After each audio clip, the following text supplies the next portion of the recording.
Hello, I'm Phil Domensic, Superintendent of the Cornwall Lebanon School District, and I'm very pleased to welcome you to our 20th Annual Veterans Day Breakfast Program. Earlier today, we were honored to welcome about 100 veterans and active duty servicemen and women in the Cornwall Lebanon School District community as they traveled through our campus to receive a hot breakfast to go served by members of the Cedar Crest Student Council and our administrative staff. Our staff and students were very busy setting up a drive of honor with flags and patriotic signs to thank and honor our guests for their service. In this highly unusual year, we asked our Cedar Crest High School broadcast video students to create this tribute video, which incorporates images and footage from prior year's events, as well as interviews with staff members and with current students preparing for military service. You'll hear the Cedar Crest Middle School Brass Ensemble performing much of the patriotic music, and that's what you'll hear in the background during this video tribute. This is truly one of our most meaningful events that we're able to provide for the community. And as I consider the way that we are recognizing our veterans this year, especially under the circumstances of this pandemic and the issues that divide this great country, it is especially important that we continue this tradition. Clearly, more than ever, our veterans deserve our thanks. And in addition, our young people, our students, need to be taught the importance of this day and the importance of the sacrifices made by our veterans. We have many wonderful freedoms in this great country that we oftentimes can take for granted. And when we consider the sacrifices made by our veterans and our families, we should simply have a heart of gratitude that we are fortunate enough that we live in this time in history and that we live in this great nation. So here we are on another Veterans Day, and a most different one. Nonetheless, we take this time to recognize, appreciate, and thank our veterans.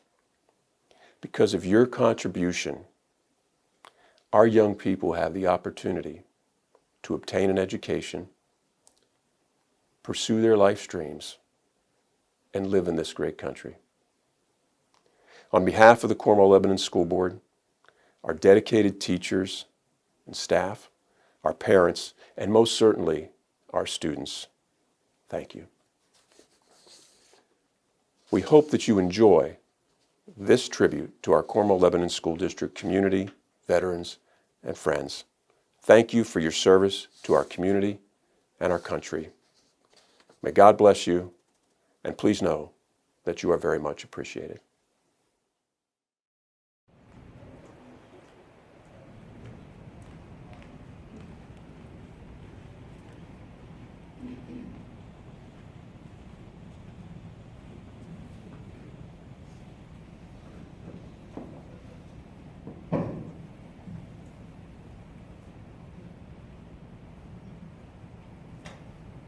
I pledge allegiance to the flag of the United States of America and to the republic for which it stands, one nation, under God, indivisible, with liberty and justice for all.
My name is Stephen Thompson, and I served in the United States Army as an airborne Ranger infantryman. My rank was an E4, which means I was a specialist. James Butler, Army National Guard, 6 years, specialist. I was Gunnery Sergeant Schulteis in the Marines, and everyone called me Gunny. Kelly Snyder, Army Sergeant. Chris Moritz, I was in the United States Air Force. I was a weather observer and assistant supply custodian for my unit. Rich Heebner. I joined the United States Coast Guard in 1999, and I was active duty for 4 years from 1999 to 2003, and then I stayed in the reserves from 2003 to 2007. My name is Travis Gundrum. I'm a United States Marine, and I was a corporal. I enlisted in the Air Force in 1991. One of the major reasons I enlisted was because my grandfather served in World War II, and he was part of the D-Day invasion. So I felt the desire to serve, to try to live up to his name. The reason why I joined is because of what the Coast Guard stands for. It's one of the military branches, but it's a little unique in that it's not part of the Department of Defense, but part of the Department of Homeland Security. So when the Armed Forces has to go overseas to defend our country, somebody has to stay behind and literally defend our own borders, and I kind of like that idea. I actually joined after I graduated from college. I had always wanted to be in the military, and I guess I was always just kind of scared to do it. Couldn't find a job that I was interested in, so one day I just enlisted, went home and told my mom I enlisted, and went from there. I enlisted in the Marine Corps because when I went to college, I was immature and failed out of school because I didn't study. I just played around too much, and I needed to get myself some discipline, and I thought the Marines would do that for me. I served in the United States Army. When I was in high school, I originally was going to go right out of high school, but I played in a summer ice hockey league, and I hurt my knee, and so I wasn't able to ship out at the time, and so I just went to college as my plan B. But after 9/11 happened, I was contacted by the Army to come back in for a reevaluation. I wanted to find a way to pay for college, but then 9/11 happened. But when you see the events of that, it was just, there was a fire. If you're going to get revenge, you join the Marine Corps, and if you really want to get into a fight, you join the infantry. And so that was really what I did. My dad was in the service for 36 years, and I felt like I needed to be a stronger and better person. I enlisted in the early 80s, and that was still some of the feelings of the Vietnam War. A lot of my friends were like, "What are you doing? You can't do that." But I needed it for myself. But nowadays I can't tell you how many times I get thanked for my service. There's a huge difference in the culture about how military service is really important and good for the country. I feel that the soldier is continuing to be viewed upon now more favorably. I think a lot of people still consider the military as like a backup plan. Like if they drop out of high school or something like that, they can always rely on the military. And that's just not the way it works anymore. You have to graduate high school. They don't even let you do the equivalency thing anymore. So I think just changing the attitude that, you know, the military wants to have the best of the best, the smartest, the toughest, the people who are going to be able to go out there, because there's so much going on now with all the technology, with all of the political aspects of things now. You just really have to be careful. I would say probably the biggest thing that I've noticed was just 9/11. There's a different outlook on why we should serve, or why we should be careful with our service and things that we do. All in all, I think people are very proud of those who serve in the military, very respectful. I didn't think I would make it because the boot camp, you had to have a certain score. And with my eyesight, different challenges of like lifting things, because I'm not the strongest person in the world, so I wanted to just get stronger as a person and stronger physically.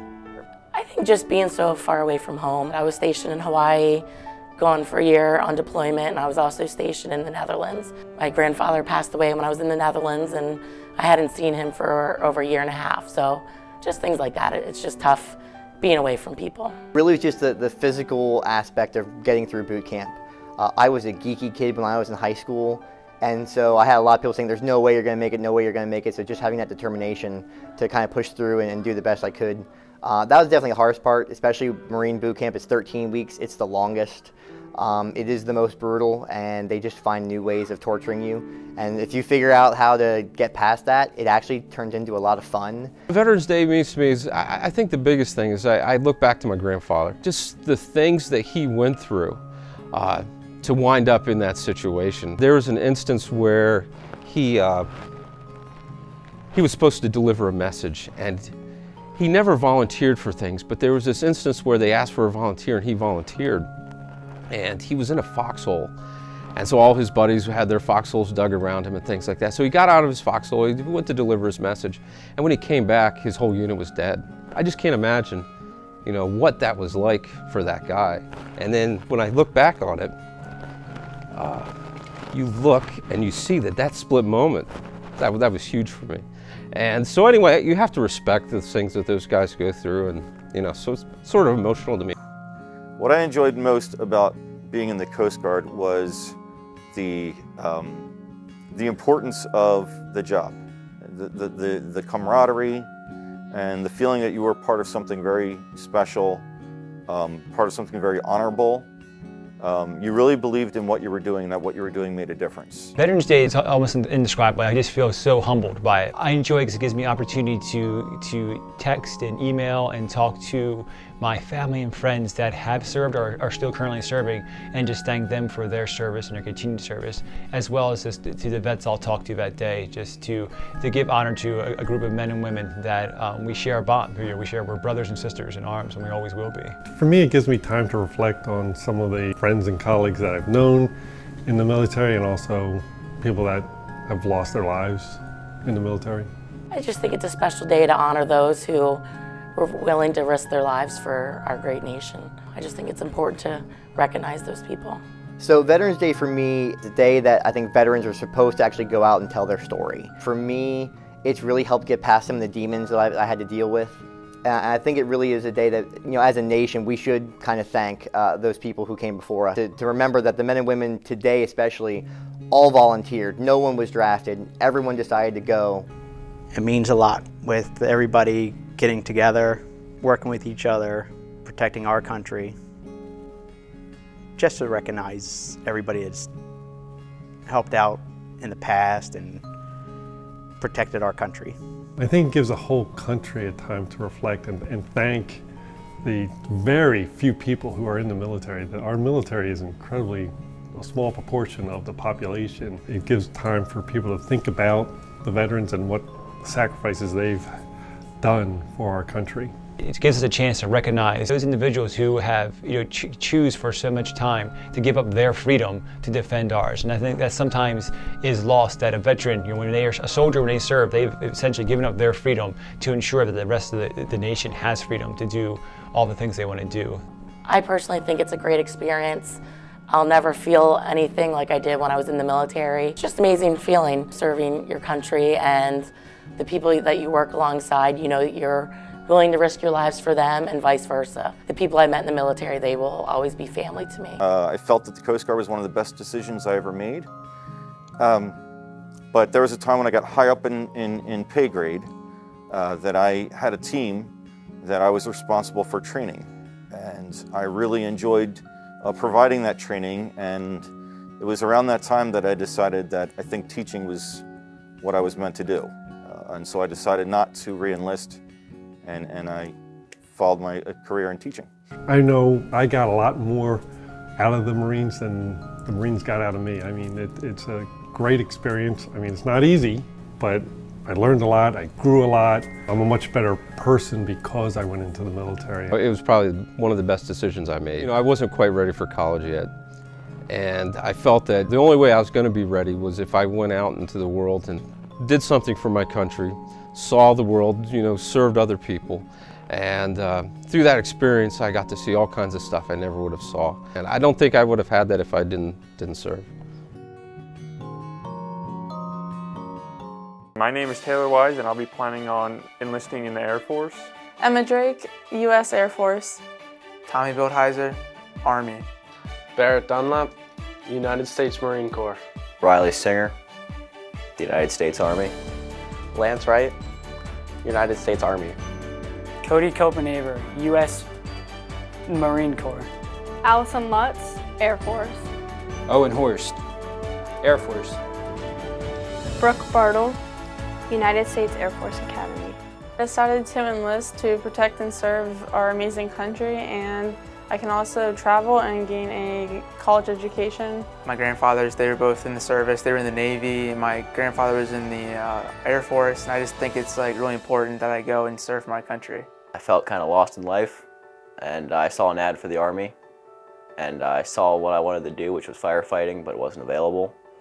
But I found 68 X-ray mental or behavioral health specialist that caught my attention. Special Forces because there are numerous career options inside the Special Forces, like air traffic control, pararescue medics, and reconnaissance, and they would all allow me to get really good careers. Enlisting in the Marine Corps is something I've always wanted to do. Lots of my family members were in the service. None of them yet in the Marine Corps, so I wouldn't be the first one. Being involved in battle buddies, I'm an officer in that. I got to talk and, communicate with all the veterans and like what their experiences were. My family also served in the military. My uncle, my great-grandpa, he served in Vietnam. It'll give me experience in my mechanic training, which is what I will be going in for. And it will also give me the money for college afterwards. So I can get to see the whole world, and mostly because my dad's been saying it since I've been like 12. My family has a tradition of going into the Air Force, and enlisting didn't seem like the right choice for me, so I chose to go to school while I was in the Air Force, so doing ROTC. Since I was 9 years old, I was very interested in Civil Air Patrol. So I decided to join Civil Air Patrol when I was 12, which is an auxiliary of the United States Air Force. It's a cadet program. And since then, it kind of piqued my interest to join the Air Force, and I thought I could go higher and push myself, so I decided the academy. I'll be the first in my family to serve, and my family supports my decision. They were the ones that actually pushed me to look into it, and they're proud of my choice. Going to the Army has a lot of upside. Army strong, and just because I'm not going to college doesn't mean I can't be successful for my future. It has a lot of benefits and a lot of opportunities of meeting new people and showing you new skills that you might develop on the way, and I really think that's a great option for me. Something I've been wanting to do since I was a kid is I like working on engines, and jet engine was part of the things I qualified for in the Air Force. So I joined the Air Force to be a jet mechanic. Taking the hard road means you got to go through a lot of obstacles, and once you're through all of those, it means you become a better person because you went through all these like hardships to get to where you are now. I've flown a couple times both powered and non-powered aircraft, so gliders and both Cessnas, and I love to fly. It's a great experience. I feel it's safer in the air than on the ground. I feel it's very important, and I'm proud and honored to serve my country. I think it's one of the greatest things anyone can do, and I think it's important to carry on my grandfather's legacy and do what he did and follow in his footsteps. It's important to, have a drive to protect or, just serve the greater good of your country, and if you can make it a little bit better by, doing small steps to be in the military, I think that's an important choice for me. I feel it's very important to honor the veterans because they paid their price for our freedom, and we do not know what they went through, so we're just thanking them for what they did for us. I'd say to the veterans of past wars and service, thank you for your service. Freedom is not free. Thank you so much, because I'll learn like how hard it was to serve and what you guys went through.